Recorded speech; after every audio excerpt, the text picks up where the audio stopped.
Eu sei que você clicou para assistir esse vídeo porque você está em busca da treta, né? E a gente colocou uma capa aí parecendo que a gente vai tretar muito. A única pessoa com a qual eu vou tretar é esse cara que ligou essa serra agora do nada às 6 horas da tarde. Não com você. Na verdade, o que vai acontecer nesse vídeo é que eu vou te contar uma história e depois eu quero te convidar a discutir um assunto comigo aqui sobre força do ódio e sobre essa coisa de a gente não conseguir fazer as coisas porque a gente é mulher. Então fica aí comigo que vai dar tudo certo e vocês são sensatos, maravilhosos e fodas e a gente vai ter uma conversa muito bacana. Se prepara para comentar também. Alright.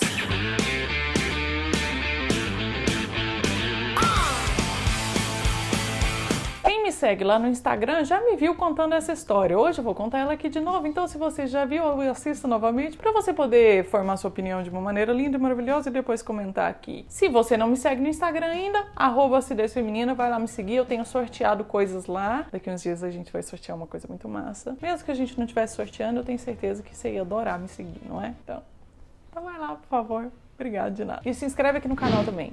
Se o botão estiver vermelho é porque você não se inscreveu.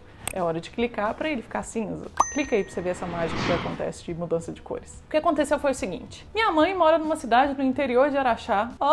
Interior de Minas Gerais, chamada Araxá, que tem mais ou menos uns 90 mil habitantes. Foi onde eu nasci e vivi até quase ter 20 anos de idade. Minha mãe é uma mulher que formou essa mulher aqui. Então vocês já podem imaginar o quanto ela é uma mulher e ela passou por uma situação um tanto quanto, meu Deus do céu, por quê, né? Que foi a seguinte, ela tem um carro, esse carro tem vidros nas portas, elétricos, e o vidro travou, parou de funcionar de uma hora para outra. Ela falou, oh meu Deus, alguma hora eu tenho que consertar esse vidro, e levou o carro numa autoelétrica para que o vidro fosse consertado. Chegou lá, explicou o problema, como o problema aconteceu, e falou pro cara, preciso resolver. E ele falou, senhora, fique tranquila.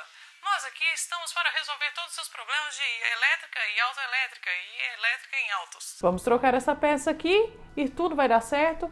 Volta daqui a pouco e busca seu carro. Assim minha mãe fez. Voltou, pagou, pegou o vidro, testou, funcionando, belezinha, foi embora para casa. No mesmo dia, na parte da tarde, o que aconteceu foi que o vidro travou de novo. Não subia nem descia. Ficou travado do mesmo jeito que estava apresentando problema antes. Minha mãe, consumidora que é, chamou o Celso Russomano. Não chamou, deveria. Vocês vão entender por quê no final dessa história. Foi lá no cara de novo e falou, fulano, vim aqui, a gente resolveu esse problema. Mas aí, cheguei lá em casa, parou de funcionar de novo, travou do mesmo jeito. O que você acha que pode ter acontecido? Fulano falou, acho que então pode ser uma parte interna aqui que a gente vai ter que trocar. E aí minha mãe falou, nossa, beleza, vamos fazer então. Ele falou, tem que pedir a peça e aí a peça demora a chegar. Quando ela chegar, a gente troca e tudo mais. Aí minha mãe falou, mas essa peça tem ligação com aquela outra que você trocou ou elas são independentes? Aí o cara falou, elas são independentes. Uma coisa não tem nada a ver com a outra. E aí minha mãe falou, então, às vezes o problema que você achou que era antes que trocou aquela peça não tem nada a ver com o que é a verdadeira questão do negócio, né? E aí o cara falou, pode acontecer, mas pode não acontecer também. Aí ela falou, e você tem como? Eu tô muito aí, ela falou, ele falou, ela falou.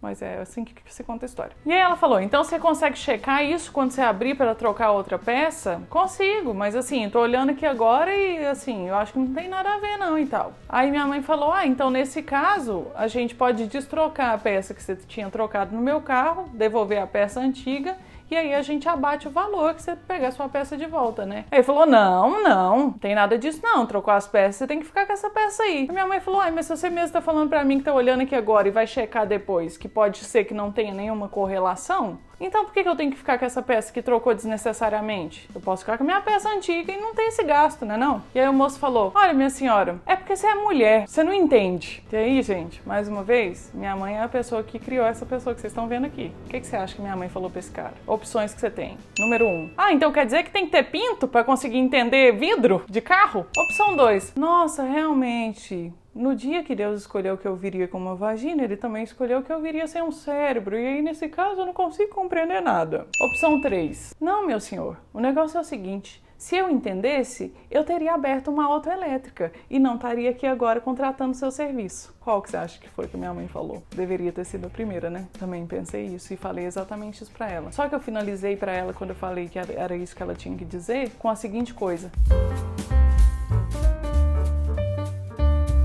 E aí, meus amigos, o cara ficou 100% putaço. Falou, ó, eu vou te devolver sua peça, você fica com essa peça nova, a peça velha, eu vou te devolver seu dinheiro, não vou pedir peça nenhuma pra você não, você pode fazer seu serviço numa outra pessoa. E minha mãe, que até aquele momento pensou, ué, mas não era ele que tinha começado a ofensa, eu nem fui ofensiva. Porque, né, na verdade eu não contei pra vocês, mas a opção que ela disse foi a terceira, que eu achei nada ofensiva, totalmente educada, polida, sensacional, consumidora, atrás de seus direitos. E aí, vendo que o cara tinha saído totalmente do seu controle emocional, minha mãe falou, tudo bem, eu volto no outro dia pra gente resolver isso, o senhor ficou irritado, eu vou embora, outro dia eu volto, a gente resolve, pede a peça aí pra mim que eu vou voltar. Foi embora pra casa. E aí, minha mãe me ligou, me contando essa história, mas no dia que o negócio todo já tinha acontecido, porque até agora eu só tô na metade da história ainda. E eu ficava do lado de cá bufando e falando, mãe, não acredito que você não xingou ele. Eu não acredito que você virou as costas e foi embora. Você tinha que ter quebrado aquela auto elétrica inteira. Minha mãe,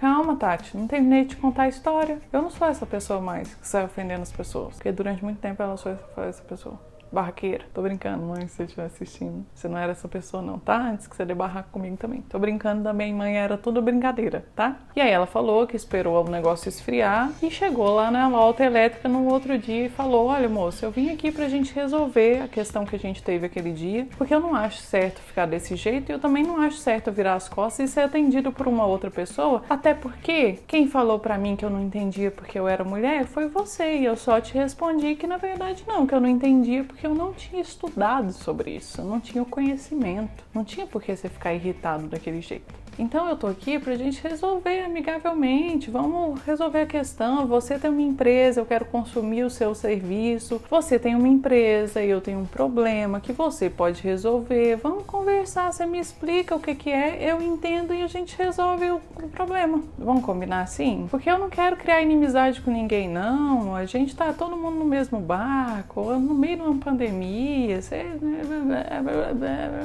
nesse tom de voz ela falou. Falei, mãe, e o cara? Falou pra você que porque você é mulher, você conversa nesse tom de voz? Porque se fosse eu tava gritando. Mentira, eu não consigo dar barraco também. Tudo mentira, fake news. E aí ela falou que ele chegou a falar pra ela o seguinte, eu tinha comentado com o meu funcionário aqui mesmo que eu devia um pedido de desculpa pra senhora, porque eu não deveria ter falado daquele jeito, foi muito estúpido o jeito que eu falei. Aí ela falou, não, ele me pediu desculpa, falou que realmente ele estava errado, que ele não deveria ter falado aquilo, que era pra gente resolver o negócio, que ele tinha pedido a peça ia chegar e que ele ia trocar e ia me devolver a peça anterior, caso não tivesse correlação com o negócio, ia bater o valor na peça nova da peça antiga. Entenderam aí? Peça nova, peça antiga, valor, blá blá blá, entenderam? Eu falei, olha, mãe, parabéns, rainha da paciência. Quem te viu, quem te vê. Aí eu falei, mãe, mas como que você não apelou com ele? Como que você não brigou? Como que você voltou lá ainda? Por que você não foi ser atendido em outro lugar? Ela falou, Tati, porque se tem uma coisa que eu aprendi com a vida, aí entra a mãe querendo ser filosófica, é que não adianta a gente querer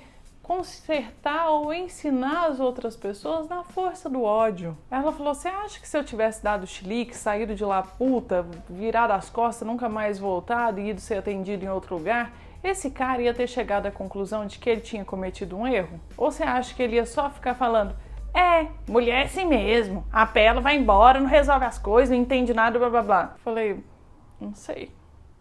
E aí eu tô contando essa história aqui pra vocês também, que eu já contei lá no meu Instagram, porque lá eu só contei a história e cada um chegou à conclusão. Aqui eu quero propor uma discussão pra vocês que é a seguinte. Quantas vezes você já parou pra pensar como exatamente a gente consegue mudar a percepção de uma outra pessoa, a opinião ou o pensamento dela? Eu achei que esse é um ótimo exemplo pra gente falar sobre o quanto às vezes a gente discorda de um certo assunto, ou a gente tem algum tipo de preconceito sobre alguma coisa, ou às vezes um conceito formado, mas tá lidando com uma pessoa que tem um preconceito como esse cara que acha que mulher não entende de elétrica porque é mulher e não porque, não estudou pra isso. E aí, pelo fato da gente estar irritado, chateado, estressado com aquela situação de estar lidando com essa pessoa que tem preconceito, ou que às vezes é ignorante no assunto, tem gente que escolhe ser ignorante, aí nesse caso aí eu não sei nem como é que eu vou lidar. Que a gente não consegue comunicar de um jeito, eu ia dizer afetuoso, mas não é nem afetuoso, é de um jeito propositivo. Como a gente enxerga as coisas e como a gente acha que poderia ser enxergado pela outra pessoa. E assim, eu não tô querendo nem chegar a uma conclusão dessa resposta, não. Na verdade, eu quero que a gente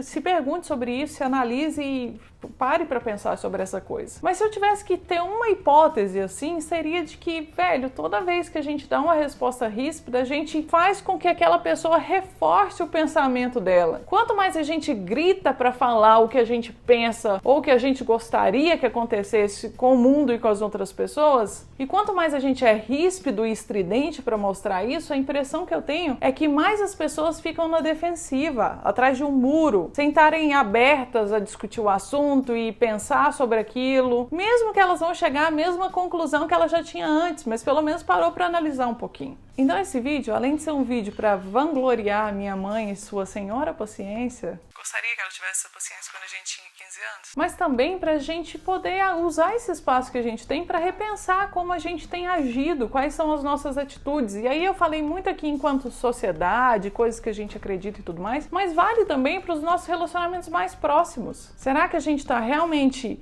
tendo uma comunicação e nos mostrando e falando as coisas que a gente pensa de uma maneira aberta, propositiva, que convida a outra pessoa a conversar com a gente? Ou será que a gente está sendo estridente e incisivo de um jeito que a gente corta a relação e coloca a outra pessoa na defensiva? Me contem aqui nos comentários. Obrigado por terem assistido esse vídeo até o final, deixa o seu like aqui e não se esqueça também de se inscrever no canal e fazer parte do Proibidão.